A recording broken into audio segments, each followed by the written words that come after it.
આ વિડીયોની અંદર આપણે મેમકામાં આવેલ સ્વામિનારાયણ મંદિરના દર્શન કરીશું. તેમજ પટેલ હરિભક્તને ત્યાં શ્રીજી મહારાજના ઝૂલાની પ્રસાદીની સાંકળ છે એના પણ દર્શન આ વિડીયોમાં કરીશું. અને ગામમાં આવેલ રામજી મંદિરના ચોરે શ્રીજી મહારાજ બેઠેલા અને રોટલો જમેલા એવી પ્રસાદીની જગ્યાના પણ આપણે દર્શન કરીશું. તેમજ બાબાજીનું લશ્કર મેમકા ગામ ઉપર આવવાનું છે અને 20 દિવસમાં ગામ ખાલી કરી નાખો એવી મૂળજી શેઠને શ્રીજી મહારાજે ભલામણ કરેલી એ પવિત્ર જગ્યાના પણ દર્શન કરીશું. વિડીયોમાં જોડાયેલા રહેજો. જય સ્વામિનારાયણ. દર્શક મિત્રો, કલ્પેશ ગઢવી વ્લોગ યુટ્યુબ ચેનલમાં આપનું ખૂબ ખૂબ સ્વાગત છે. આજે ભગવાન શ્રી હરિ નીલકંઠવર્ણી રૂપે તેમજ મહારાજ દીક્ષા લીધા બાદ પણ સુરેન્દ્રનગર જિલ્લાના મેમકા ગામ ખૂબ જ પધારેલા છે. એવા આ પ્રસાદીના ગામ મેમકાના આ વિડીયોમાં આપને હું દર્શન કરાવીશ. વિડીયોમાં અંત સુધી જોડાયેલા રહેજો. વિડીયો ગમે તો લાઈક કરજો, હરિભક્તોમાં શેર કરજો અને અમારી ચેનલ ઉપર આપ નવા હો તો અમારી ચેનલને સબસ્ક્રાઈબ કરશો. તો ચાલો હવે આપણે મહારાજ જે જગ્યાએ મેમકામાં પધારેલા એ બધી પ્રસાદીની જગ્યાના દર્શન કરીએ. આ જે સામે દેખાય છે એ સુરેન્દ્રનગરથી લીંબડી જવાનો રસ્તો છે. એમાં વચ્ચે જ આ મેમકા ગામ આવેલું છે અને અહીંયાથી જ આ એક કેડી રસ્તો છે, હું તમને બતાવું છું. એ કેડી રસ્તેથી જ મહારાજ નીલકંઠવર્ણી સ્વરૂપે આ રસ્તેથી મહારાજ મેમકા પધારેલા. આ જે સામેથી રસ્તો આવે છે એ લીંબડીથી આ બાજુ જે જાય છે એ સુરેન્દ્રનગર, અને અહીંયા જ સામે જે રસ્તો દેખાય છે જે કેડી, આ જ રસ્તેથી શ્રીજી મહારાજ નીલકંઠવર્ણી સ્વરૂપે મેમકા ગામમાં પધારેલા. આજથી 200 વર્ષ પહેલાં એવા આ પ્રસાદીના ગામ મેમકાની હવે આપણે મુલાકાત લઈએ. દર્શક મિત્રો, જય સ્વામિનારાયણ. મેમકા ગામમાં સામે જે આપણને દર્શન થઈ રહ્યા છે એ મેમકા સ્વામિનારાયણ મંદિરના આપણને દર્શન થઈ રહ્યા છે. મેમકા ગામ ખૂબ જ સત્સંગી હોય. મેમકામાં અલગ અલગ શાખાના 6 સ્વામિનારાયણ મંદિર આવેલા છે.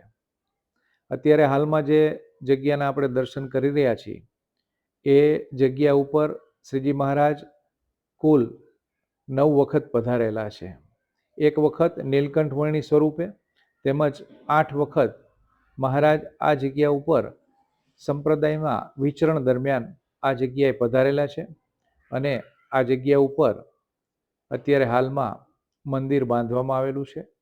એવું આ પ્રસાદીનું મંદિર છે. મહારાજ જ્યારે જ્યારે પણ ઝાલાવાડની અંદર વિચરણ કરતા ત્યારે અવશ્ય મેમકા ગામ પધારતા.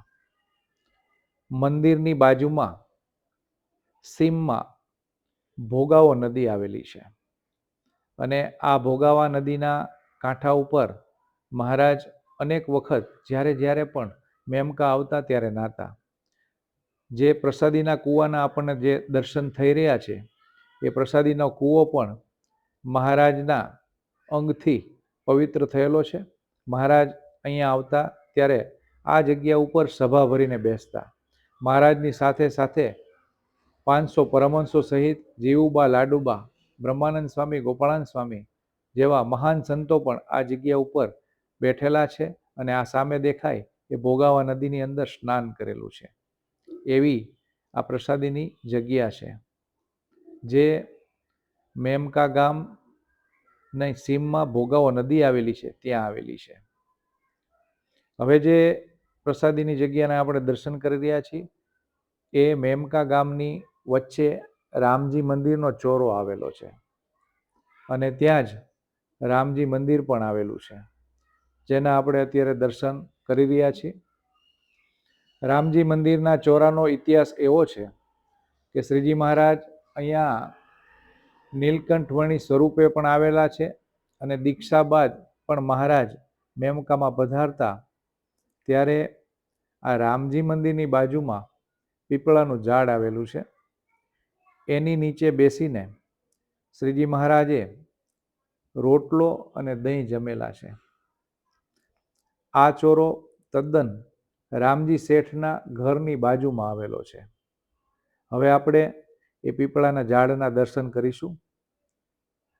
આ પીપળાનું ઝાડ છે, ત્યાં મહારાજના ચરણારવિંદ પધરાવવામાં આવેલા છે અને આ જ જગ્યા ઉપર મહારાજ નીલકંઠવર્ણી સ્વરૂપે મેમકામાં આવેલા ત્યારે બેઠેલા અને રોટલો અને દહીં જમેલા અને બાદમાં પણ મહારાજ અહીંયા બેસીને અનેક વખત ભોજન લીધેલું છે. એવો આ પ્રસાદીનો પીપળો આપણને વિડીયોમાં દેખાઈ રહ્યો છે અને આપણે એના દર્શન કરીને ધન્યતા અનુભવી રહ્યા છીએ. રામજી શેઠનું મકાન અત્યારે હાલમાં જર્જરિત હાલતમાં છે, પરંતુ શ્રીજી મહારાજ અનેક વખત આ રામજી શેઠના મકાનની અંદર ઉતરેલા છે, રાતવાસો કરેલો છે. એવું આ પ્રસાદી સ્થાન છે.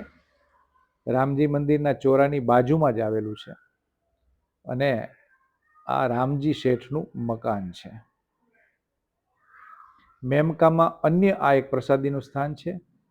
આ છે મૂળજી શેઠનું મકાન અને મૂળજી શેઠના મકાનની બહાર આ પીપળો હતો, એનું થડ જે આપણને અત્યારે દર્શન થઈ રહ્યા છે.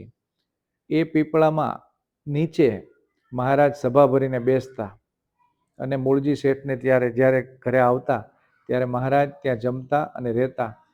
એવું આ પ્રસાદીનું સ્થાન છે. હાલમાં એ પીપળો પડી ગયેલો હતો, તેથી એ પીપળાના થડને પણ આ ઘરની અંદર સાચવી રાખવામાં આવેલું છે, જે આપણને અત્યારે દર્શન આપી રહ્યું છે. એવું આ પ્રસાદીનું સ્થાન છે. મૂળજી શેઠના ઘરની બાજુમાં તદ્દન આધારાનંદ સ્વામીનું ઘર પણ આવેલું છે.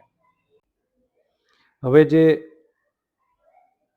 જે સાંકળના આપણે દર્શન કરી રહ્યા છીએ, એ સાંકળ મહારાજ જે ઝૂલા ઉપર ઝૂલ્યા હતા એ ઝૂલાની સાંકળો છે અને આ પટેલ હરિભક્તને ત્યાં આ સાંકળો એમને સાચવીને રાખેલી છે. આ ઝૂલાની સાંકળો છે, એના આપણે દર્શન કરી રહ્યા છીએ. એ ખૂબ જ પ્રસાદીની છે. ગામની ભાગોળે મહારાજે એક એવો પરચો હરિભક્તોને આપેલો કે જેમાં મહારાજ મેમકા પધાર્યા પછી સિયાણી જવા નીકળ્યા ત્યારે આ જગ્યા ઉપર મહારાજે 4 હરિભક્તોને પોતાના ચરણારવિંદના સમ ખવડાવીને કહ્યું હતું કે 20 દિવસની અંદર તમે મેમકાનો ત્યાગ કરી દેજો, નહીતર બાબાજીનું લશ્કર આવશે અને મેમકાને બાળી દેશે. તો આ 4 હરિભક્તો કોણ? તો એક જે હરિભક્ત છે એમનું નામ હતું સામો અગોલો, સામો કણસાગરો, હંસરાજ સુથાર અને મૂળજી શેઠ. આ 4 હરિભક્તોને મેમકાનો ત્યાગ કરીને જતા રહ્યા અને જે જગ્યા ઉપર મહારાજે આ વચનો આપેલા એ પ્રસાદીની જગ્યાના અત્યારે હાલમાં આપણે દર્શન કરી રહ્યા છીએ. અહીં સરસ મજાની એક છત્રી અને ઓટો બનાવવામાં આવેલો છે કે જેથી આ પ્રસંગની યાદી અને આપણને આ જગ્યાએ દર્શન કરીએ ત્યારે સતત રહેતી રહે એ માટે અહીંયા ચરણારવિંદ પણ પધરાવવામાં આવેલા છે. અને હકીકતમાં બન્યું પણ એવું હતું કે જ્યારે આ 4 હરિભક્તોએ મહારાજની વાત માનીને અન્ય ગામ રહેવા ચાલ્યા ગયા અને 20 દિવસની અંદર બાબાજીનું લશ્કર આવ્યું અને મેમકા ગામને બાળી દીધું. એવો પ્રસંગ પણ મેમકા ગામમાં બનેલો છે. મેમકા ગામની ભાગોળે સરસ મજાનું એક તળાવ આવેલું છે. આ તળાવની વચ્ચે નીલકંઠ વર્ણીની સરસ મજાની મૂર્તિ ગ્રામજનોએ અને સત્સંગીઓએ પધરાવી છે અને નયનરમ્ય તળાવના કિનારા ઉપર નાનો એવો બગીચો પણ બનાવવામાં આવેલો છે. અહીંયા સ્વામિનારાયણ સંપ્રદાયના જે સાધુઓ છે તેનું સમાધિ સ્થાન પણ છે. એ પણ અહીંયા એમના અગ્નિ સંસ્કાર કરેલા ત્યાં પણ છત્રી બનાવવામાં આવેલી છે. એવું આ પ્રસાદીનું સ્થાન છે. દર્શક મિત્રો, મેમકા આવો ત્યારે આ બધા પ્રસાદી સ્થાનના દર્શન અવશ્ય કરશો. મેમકા ગામ સુરેન્દ્રનગર જિલ્લામાં આવેલું છે અને મહારાજનું પ્રસાદીનું સ્થાન છે. તો દર્શક મિત્રો, આ વિડીયો આપને ગમ્યો હોય તો વિડીયોને લાઈક કરશો, શેર કરશો અને અમારી ચેનલને સબસ્ક્રાઈબ કરશો. જય સ્વામિનારાયણ. વિડીયો જોવા માટે આપનો ખૂબ ખૂબ આભાર. જય શ્રી સ્વામિનારાયણ. વિડીયો ગમે તો વિડીયોને લાઈક કરશો, હરિભક્તોની અંદર શેર કરશો અને અમારી ચેનલ ઉપર આપ નવા હો તો અમારી ચેનલને સબસ્ક્રાઈબ કરવા વિનંતી.